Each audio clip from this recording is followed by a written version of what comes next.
Are you all? I am sure you must be fine. आज हम exam related जो हमारा टॉपिक है और हमारे लिए एग्ज़ाम में उपयोगी की भी होगा, ऐसा एक टॉपिक हम पढ़ने वाले हैं जो है countables and uncountables, noun related है। तो पहले हम इसके बारे में कुछ इन्फॉर्मेशन ले लेते हैं। She ate 2 bananas. Sita has 3 pencils. The nouns, the common nouns banana and pencil stand for things that are countable, यानी कि ये कॉमन नाउन है और काउंटेबल नाउन भी है। Example 1 banana, 5 pencils. Such nouns are called countable nouns और countables, यानी कि ऐसे नाउन जिसकी हम गिनती ले सकते हैं, गिनती कर सकते हैं, उसे हम क्या कहेंगे? Countable nouns. और countable nouns take the plural, यानी कि वो बहुवचन में होते हैं। Proper nouns are not countable, proper जो नाउन होते हैं वो काउंटेबल नहीं है। अब सेकंड क्वेश्चन, सेकंड जो सेंटेंस है वो देखिए। There is a little water in the bucket, यानी कि थोड़ा बहुत पानी है। There is not much sugar in the sugar pot, यानी कि शुगर पॉट में शुगर नहीं है। The material noun sugar and water are uncountable, यानी कि उससे आप काउंट नहीं कर सकते। आप वाटर को काउंट कर सकते हो? नहीं कर सकते हो, इसलिए वो अनकाउंटेबल है। So there are not use in the plural, यानी कि वो प्लूरल में नहीं होंगे, सिंगुलर में होंगे। Okay. Abstract nouns are generally uncountable nouns, abstract noun वो are generally uncountable nouns. Example wisdom, pride, intelligence. But abstract nouns are countable noun, यानी कि एब्स्ट्रैक्ट नाउन काउंटेबल नाउन भी होते हैं when they are done as things expressed by an action, feelings etcetera. For example deeds, action, fears, hopes, failure, ऐसे। अब हम यहाँ पे जो एक्सरसाइज है वो करते हैं। Filling the blanks, filling the blanks in the question with how much और हाउ मैनी, यानी कि हाउ मच और हाउ मैनी से हाउ मैनी यानी कि गिनती के लिए, और हाउ मच तो हमें दर्शाने, कितना जत्था है वो दर्शाने के लिए। तो first blanks, days are there in July, यानी कि how many days there in July. यहाँ पे क्या आएगा? How many days are in July.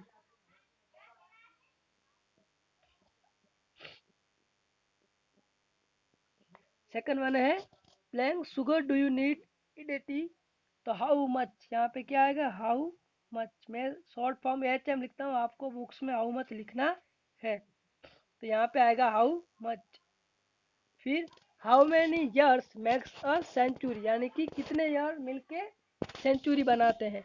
How many years makes a century. फिर time, time do you want to complete the job, यानी how much time do you want to complete this job, यानी कि तुझको कितना time चाहिएगा।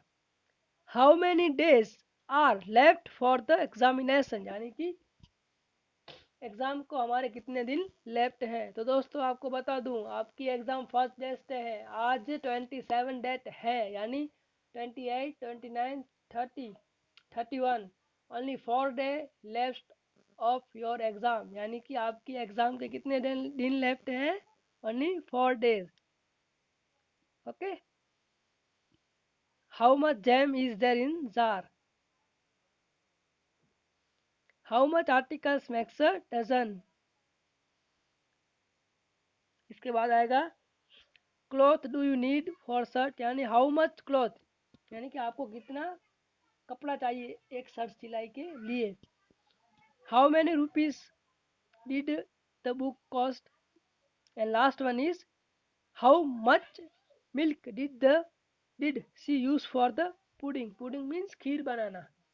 Okay, तो I hope आपको ये क्लियर हो गया होगा, इसमें कुछ डिफिकल्ट नहीं है। और दोस्तों फिर से आपको कह रहा हूँ, एग्ज़ाम के लिए ये दोनों टॉपिक मोस्ट आईएमपी है, इसीलिए मैं इसका रिवीजन करवा रहा हूँ, आपको क्लियर करवा रहा हूँ। कोई भी दिक्कत हो तो इसमें क्लियर हो जाए, ऐसा मैंने प्रयत्न किया है, ट्राई की है। सो आप अब आपकी फ़र्ज बनती है एज अ स्टूडेंट कि आप पूरे का पूरा फोकस करें जो हमारे एग्ज़ाम के 3 यूनिट है उन पे, और आई होप कि आप अच्छा स्कोर करेंगे।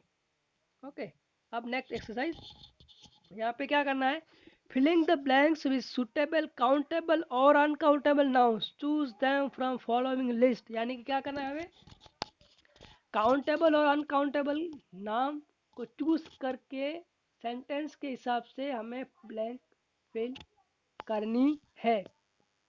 फर्स्ट सेंटेंस रीड कीजिए।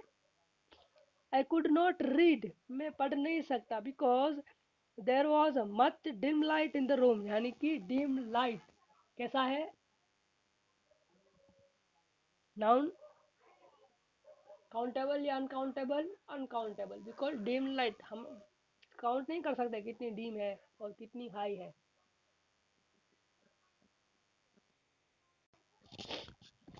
I could not read because there, यहाँ पे क्या आएगा, डिम लाइट, ये फर्स्ट में आएगा, डिम लाइट है वो फर्स्ट में आएगा, डिम लाइट, यानी कि लाइट डिम होने की वजह से मैं रीड नहीं कर पा रहा हूँ।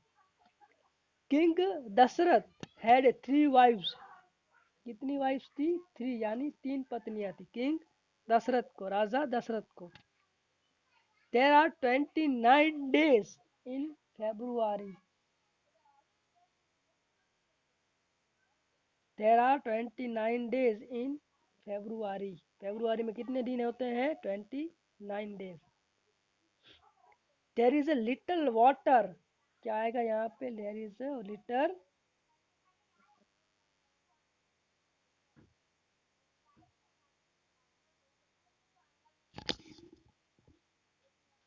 देर is a little water in the lake.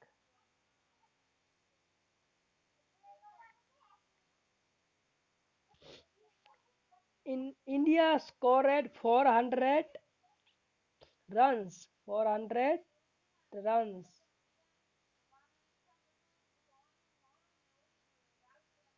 India scored 400 runs against England. Okay, up next. There are few few stories in this book. There are few stories in this book. यहाँ पे क्या आएगा, few stories.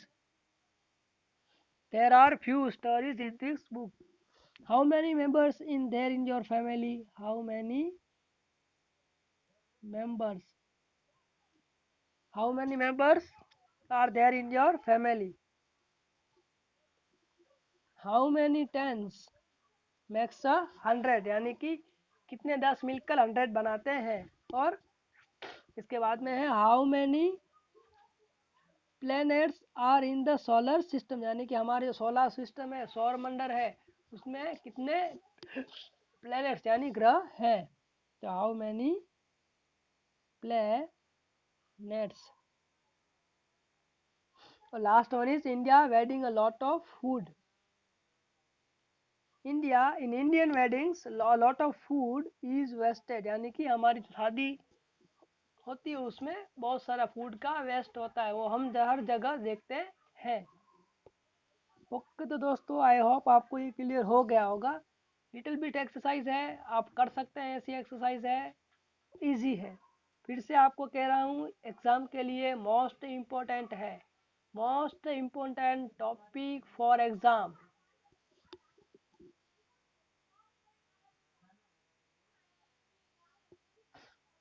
अब हम हमारा assignment 3 है वो करते हैं। ये क्या है, ये है द इनडेफिनिट आर्टिकल ए और एन, रिवीजन ही है। The indefinite article a or an is used before a countable noun in the singular and stand for one in the sense of any. यानी कि a और n है वो countable nouns के पहले use होते हैं. A in use before a noun beginning with a vowel sound. यानी कि a n है वो कहाँ यूज होता है? Beginning with a vowel sound, यानी कि A I O U vowel sound होता है इससे पहले. For example, an aunt, an egg, an arm is also used before word beginning with eight. Okay, an hour. अब हम एक्सरसाइज करते हैं. यहाँ पे पहली एक्सरसाइज हमें दी गई है कि rewrite sentence correctly using the indefinite article A और एन. यानी कि ए और एन का यूज करके हमको सेंटेंस फिर से लिखना है. ओके, फर्स्ट वन इज देख लीजिए, हमारे लिए डन किया हुआ है. Once there lived old man, और इसके नीचे देखो once there lived an old man, because an old man आएगा क्योंकि यहाँ पे वोवेल है. Second one is duck is water bird. तो यहाँ पे आपको लिखना है duck is a water bird. क्या आएगा? Is a. क्या आएगा यहाँ पे? Is a water bird. Is a आएगा. Duck is a water bird.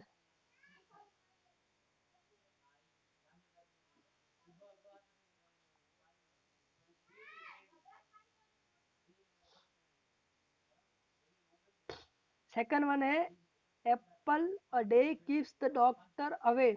यहाँ पे आएगा एन एप्पल सी. पहले एन लिख देना है, पूरे का पूरा सेंटेंस इस तरह ही आएगा. An apple a day keeps the doctor away. यानी कि इसका मीनिंग क्या होता है? ये एक कहावत है. इसका मीनिंग होता है कि पूरे दिन में हम सिर्फ एक एप्पल यानी एक सफरजन खाते हैं तो वो हमें डॉक्टर से दूर रखता है. यानी कि हमको पर्याप्त मात्रा में जो प्रोटीन विटामिन वो मिल जाते हैं इस तरह से. But oh, weeks has 7 days. Oh, week means 8 दिन का समूह. A week has 7 days. Last Sunday was a rainy day. यहाँ पे क्या आएगा? was के बाजू में अ. Last Sunday was a rainy day. फिर what a fall. यहाँ पे ए आएगा. What a fall was there many countrymen. Okay, and 8 में आएगा 6 वाला है it was a delightful experience. क्या आएगा? It was a delightful experience. यहाँ पे ए लिखना. It was a delightful experience. He visits my office twice in a week. क्या आएगा? In a week. They gave him a royal welcome. They gave him a आएगा. क्या आएगा? उन्होंने मुझे बादशाही स्वागत किया. He return after an hour. A N आएगा दोस्तों. क्यों? यहाँ पे हम हवर नहीं बोलते, यहाँ पे क्या बोलते? Hour. Not hour, it is called hour. तो यहाँ पे आएगा a an. 11th, the Chinese have built tall wall around their country. तो इसमें आएगा the Chinese have built a tall wall. A tall आएगा. टॉल यानी अ टॉल यानी कि विशेषण है. वॉल का विशेषण क्या है? Tall. A tall around their country. फिर 12 में है an adjective is a word that describes noun. और नाउन भी आ सकता है. An adjective is a word that describes a noun. Where there is a will there is a way. यहाँ पे विल के आगे ए आएगा, वे के आगे भी ए आएगा. Where there is a will there is a way. इसका मीनिंग होता है जहाँ पे चाह है वहाँ पे रास्ता है. हाँ. French is an easy language. French is an easy language. क्या आएगा? Is an easy language. फिर an ideal mind is the devil's workshop. यानी कि इसका हिंदी में ट्रांसलेट कुछ ऐसा होता है कि खाली दिमाग शैतान की दुकान। हम्म? यानी कि हम फ्री बैठे कुछ ना कुछ हरकतें करते ही रहते हैं, इसलिए हमको आइडियल माइंड। हाँ। An obedient student seldom disobeys his teachers. An obedient students यानी an obedient students यानी कि एक अच्छा आदर्श स्टूडेंट सेल्डम मीन कदापि टीचर को कभी डिसोबे नहीं करता है। He is a boy of good habit he is a boy of good habit. Suddenly he thought idea.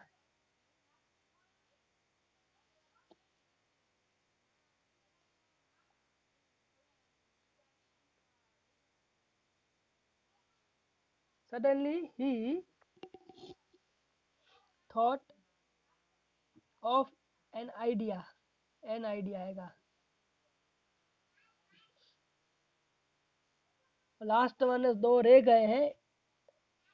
19 में आएगा an earthquake destroyed this dam यानी कि अर्थक्वेक ने ये डैम को डिस्ट्रॉय कर दिया। और 20 में आएगा have you ever seen an elephant यानी कि आपने कभी एलिफेंट देखा है। Have you seen. ओके दोस्तों, तो हमने ये क्लियर कर लिया है। इसके जो आंसर है वो भी मैं भेज दूंगा लिख के पीडीएफ फाइल बना के। और एग्ज़ाम रिलेटेड जो भी प्रिपरेशन है उसकी आपको क्या पढ़ाई करनी है उसके बारे में भी मैं आपको फाइल पीडीएफ बना के भेज दूंगा। फिर से कह रहा हूँ दोस्तों, unit number 2 unit number 3 most IMP for exam यानी आपको हर हाल में ये प्रिपेयर कर देना है। आप इस तरह ही एग्ज़ाम की प्रिपरेशन करें कि मान लीजिए कि ये हमारी एनुअल एग्ज़ाम ही है, हमको 20 में से 20 या 30 में से 30 ही आने चाहिए, ऐसी आपको प्रिपरेशन हो। और आई होप कि आपको आ ही जाएंगे। तो आज के ये लेक्चर में हम इतना रखते हैं। मैं आपको क्वेश्चन के आंसर भी भेज दूंगा हाफ एन आवर में एट मॉर्निंग। और इसके बाद कोई भी दिक्कत हो तो आप मुझसे कॉल कर सकते हो, क्लास टीचर से बात कर सकते हो। और अब हमारा पूरे का पूरा ध्यान हमारा पूरे का पूरा ध्यान ओनली ऑन एग्ज़ाम पे ही होना चाहिए, दूसरे कहाँ नहीं। जब तक हमारी एग्ज़ाम ख़त्म ना हो तब तक हमारा पूरे का पूरा जो कंसंट्रेशन है वो एग्ज़ाम के बारे में ही होना चाहिए, प्रिपरेशन पे ही होना चाहिए। और आई होप कि आपको अच्छे मार्क आएंगे, आप अच्छी तरह प्रिपरेशन करेंगे और गुड मार्क अचीव करेंगे। Again wish you all the best for exam, best of luck. कोई भी आपको वर्क हो काम हो तो आप मुझको कॉल कर सकते हैं। Bye bye, have a good day.